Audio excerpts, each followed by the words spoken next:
Mas a gente teve umas discussões aqui, um papo legal com alguns cientistas sobre o que é a consciência, né? Porque se fala muito em da máquina atingir a singularidade, ou seja, ela se tornar como nós, humanos, mas isso é impossível porque nem a gente consegue definir o que nos torna humano, o que é a nossa consciência. São as nossas memórias? Quer dizer que se a gente conseguir mapear todas as nossas memórias e colocar numa máquina lá vai ser o Rogério?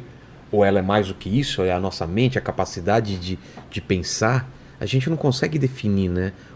O que é o que alguns chamam de alma, o que é essa consciência, o que vocês pensam sobre a consciência? O que é a consciência do ser humano? O que nos torna diferente dos outros animais, por exemplo? A consciência, ela não é propriamente uma coisa em si. Consciência é um atributo, que é a perceptividade, né? A sensibilidade e a percepção, tanto externa quanto interna. Ela é capaz de captar coisas dentro de nós, o autoconhecimento, por exemplo. Amor, ódio, tudo que a gente pode sentir. Isso. Ela é capaz do autoconhecimento virar-se para dentro e para fora, perceber as coisas. Ela é perceptividade. Agora, a grande questão é quem tem essa perceptividade. Então, tá? Quem é o ser que tem essa, né? perceptividade. Ou seja, como a gente interage com o mundo exterior, como chegam essas percepções até mim, contato, isso são mãos mecânicas que trazem expressões do mundo para nós. Que, mas a capacidade de recebê-las, que elas façam sentido, de decodificá-las, nós organizamos isso dentro de um sentido, segundo valores. Uma máquina pode, hoje em dia, perfeitamente filmar uma determinada cena e descrever os objetos que estão ali. Temperatura, isso, cor. Pode descrever, mas ela não é capaz de estabelecer laços entre eles, por exemplo, afetivos. Exato. Não é capaz de se inspirar por eles e criar um poema. Tem muitas funções que são exclusivas de um ser humano, né? Que partiriam, se nós voltássemos lá para aquela ideia de Platão, da nossa essência, que também está naquele plano das ideias. A essência humana faria uma experiência no mundo revestida por essa película que é a consciência, que percebe as coisas, analisa e traz para dentro. É exatamente essa essência que alguns chamam de alma, numa vertente mais teológica, né? Essa essência humana que é capaz dessa forma de conhecimento que não é meramente racional. A razão seria uma ferramenta dela, mas é capaz de ética, por exemplo, percepção da justiça das coisas da natureza, estética, percepção da beleza, da harmonia, mística, percepção do sagrado. Mística não como uma questão de dogma, mística como um sentido de você perceber que uma cena da tua vida está sendo sagrada, se sacralizou, como se você tivesse roubado aquilo do tempo. Imagina, você está caminhando com alguém de mãos dadas no final de tarde. Eu e o Paquito, de mão dada no pôr do sol, em Bali. Isso, com violinos tocando. Não precisa nem ter violino, cara, mas tipo, tá rolando uma música na praia de longe. Eu olho para ele e falo, cara, esse momento está eternizado no universo. Isso. Existe um filósofo chamado Mircea Eliade que ele diz que o sagrado é a função de dar sentido.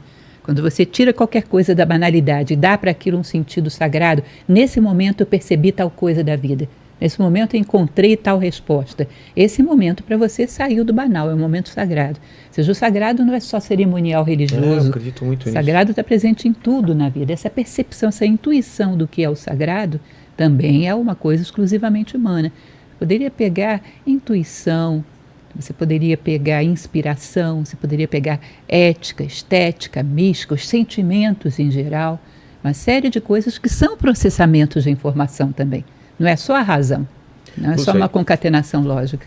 Você falando isso, eu lembro de vários momentos da minha vida que eu tive a plena sensação de que eu estava vivendo uma coisa extremamente única e que eu ia me lembrar pelo resto da minha vida como eu lembro. Eu consigo me transportar para aqueles momentos que eu falei, eu vou me lembrar disso pelo resto da vida, eu consigo voltar para esses momentos. De tão poderosos que eles foram. Ou porque foram traumáticos, ou porque foram felizes, tipo, o nascimento do meu filho. Quando era criança, assim, muito, muito criança, eu lembro de uma tarde brincando, que eu tava me divertindo tanto, que eu falei, gente, eu criança falando, eu vou me lembrar isso pelo resto da minha vida, e por algum momento, não sei se foi porque eu tentei lembrar isso, eu lembro até hoje, assim, e outros momentos, assim. Então eu acho que realmente tem alguma coisa a mais aí, né? Não é é uma coisa inexplicável isso. É como se você tivesse tirado de uma dimensão e passado para outra. Uma dimensão do tempo para uma dimensão mais permanente. do passageiro para algo mais permanente, mais duradouro. Tá? E isso seria uma sacralização, um ato de sacralizar. Agora, como isso acontece? Por que para uma pessoa andar no pôr do sol é sagrado? Como é que uma mentalidade de máquina poderia entender uma coisa como essa? Mas digamos que consiga, por algum tipo de experiências que a gente passe um arquivo enorme, absurdo de dados. Mas sempre vai haver o novo. Qualquer pessoa, num determinado momento, vai olhar para o chão, pegar aquela pedra e dizer, vou levar essa pedra comigo porque ela significa um momento onde eu tive tal ideia. Que ela representa o momento em que eu descobri tal coisa. Como é que vai descobrir isso? Isso pode acontecer de maneiras totalmente... Ele pode catalogar os que já tiveram essa experiência, mas descobrir quando ela vai acontecer ou gerar essa experiência, como? Impossível. Porque é permanentemente criativa. Você está gerando... Muda, dependendo do tempo histórico, vai mudando também, né? O que é esse momento que a gente está falando, na Grécia era uma coisa, hoje é outra. Daqui a 20 anos pode ser outra, né? Pode haver influências culturais também. Mas às vezes são coisas totalmente inusitadas, que não tem como prever. Não tem como prever. Um pedregulho no meio do caminho se torna um objeto sagrado para alguém. Como é que você ia prever isso? Mas vocês, então, na nova Acrópole, vocês não tentam prever ou repetir movimentos do passado para tentar fazer com que as pessoas sigam aquilo? Vocês acham que a gente tem que primeiro conhecer quais são, do que a gente é feito, do que a gente pode fazer, para daí construir alguma coisa? Ou não, na verdade, nós não... receitas para depressão, por exemplo, para tristeza, porque tem muita linha também filosófica que diz que as coisas são como são, que a gente não pode dar um valor também para certas coisas. Não tem uma linha um pouco mais pessimista ou mais realista das coisas? Não, algumas vezes se diz que o estoicismo seria um pouco passivo em relação a ter que aceitar as coisas como são, embora não seja bem assim, na verdade. Mas pode ser lido assim às vezes, né? Existe essa possibilidade, mas não, a filosofia pega qualquer fato da vida e tenta refletir sobre ele de uma maneira lógica e inteligente, encontrando uma ponte entre ideias e esse acontecimento. Ideias que possam, de alguma forma, justificar esse acontecimento.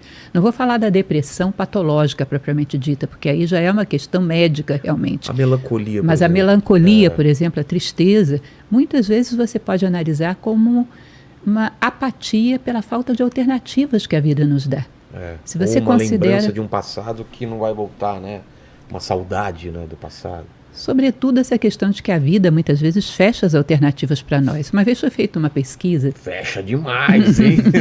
Hein, Lúcia? E ô Paquito?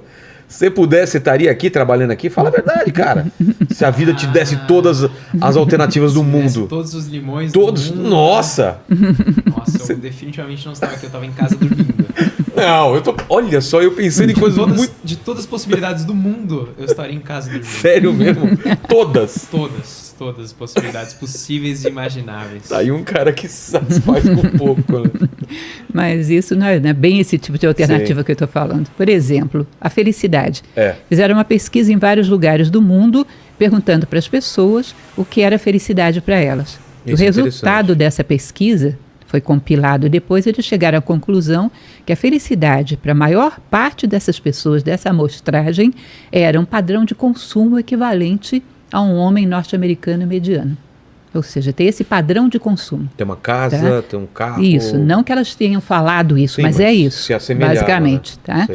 Agora, se você pega um planeta como o nosso, já estamos nos 8 bilhões, e multiplica isso pelo padrão de consumo de um homem norte-americano mediano, não tem nem planeta que suporte isso. Então, você condena as pessoas a sonharem com uma felicidade que elas não vão alcançar.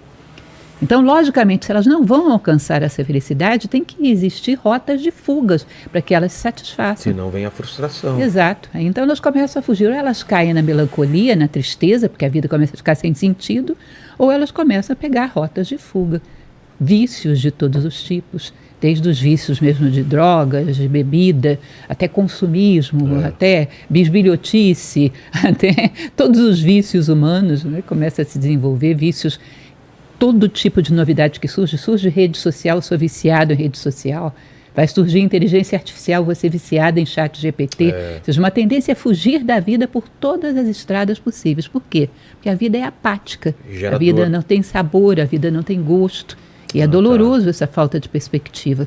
Tá? Então é uma evasão da vida, porque ela não oferece possibilidade de realização. Por quê? Porque eu busco uma realização que não é humana propriamente dita. Se eu buscasse uma realização que dependesse apenas de mim, se eu buscasse uma realização que dependesse do meu crescimento como ser humano, isso estaria dentro do meu controle, como diriam os estoicos. E, portanto, a vida teria garra, teria gana, teria sabor. Eu teria algo para construir. Exato. Tá? Mas como não depende de mim a chamada felicidade, a vida fica insípida. Eu escrevi um texto uma vez sobre isso, que eu vejo que a diferença da geração do meu avô, do meu pai e a minha é muito clara para mim.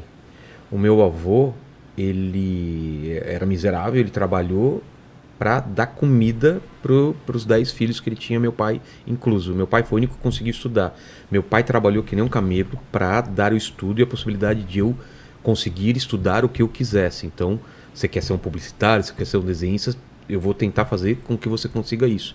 E a minha geração de pais, eu não incluso porque eu penso diferente, não já obriga que nem o meu pai vai estudar, vai terminar a faculdade. Simplesmente quer que o filho seja feliz.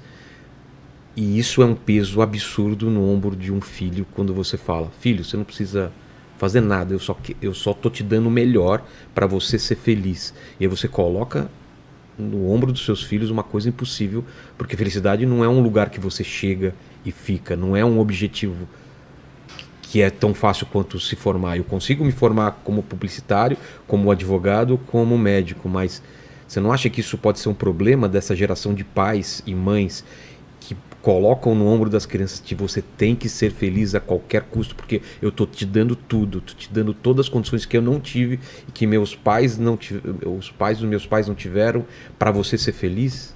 Eu acho, inclusive, perigoso. Não é? Se você pegar, por exemplo, um raciocínio meio à la Kant, Kant dizia que o objetivo humano, propriamente dito, é o dever. Então, é o imperativo categórico, né? A felicidade humana, ela não pode ser o fim da nossa vida. Sabe por quê? Senão você vai querer ser feliz a qualquer preço. Exato. E tem preços que são caros demais. Já houve momentos na história, por exemplo, um Átila, rei dos Hunos, que se sentia feliz de jogar as crianças do inimigo em covil de lobos. Ou seja, a felicidade a qualquer preço é perigosa. Nós deveríamos buscar o nosso dever humano, e a felicidade humana vem como subproduto disso. O dever seria o propósito? Dever seria valores, virtudes, valor. Sabedoria. Ou seja, buscamos honrar o nosso papel como seres humanos no planeta, corresponder àquilo que a natureza espera de um ser humano. Tá?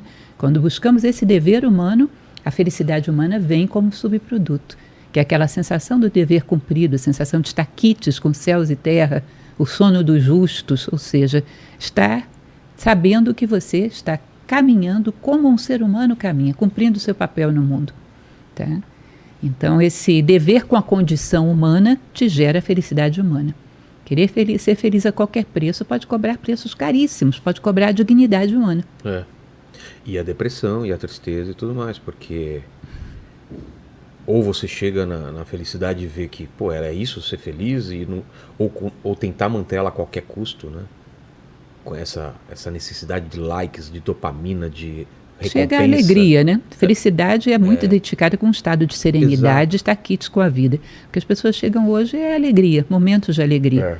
Momentos de alegria, evidentemente, não vão ser o tempo todo. Tá? A vida tem oscilações, o mundo é dual. Mas felicidade é diferente de um momento de euforia, de alegria. Felicidade tem a ver com serenidade, estar em paz consigo mesmo, sabendo que você está fazendo o que corresponde a um ser humano. Descubra sua personalidade com o teste Pensax. Faça o teste grátis e comece sua jornada de autoconhecimento.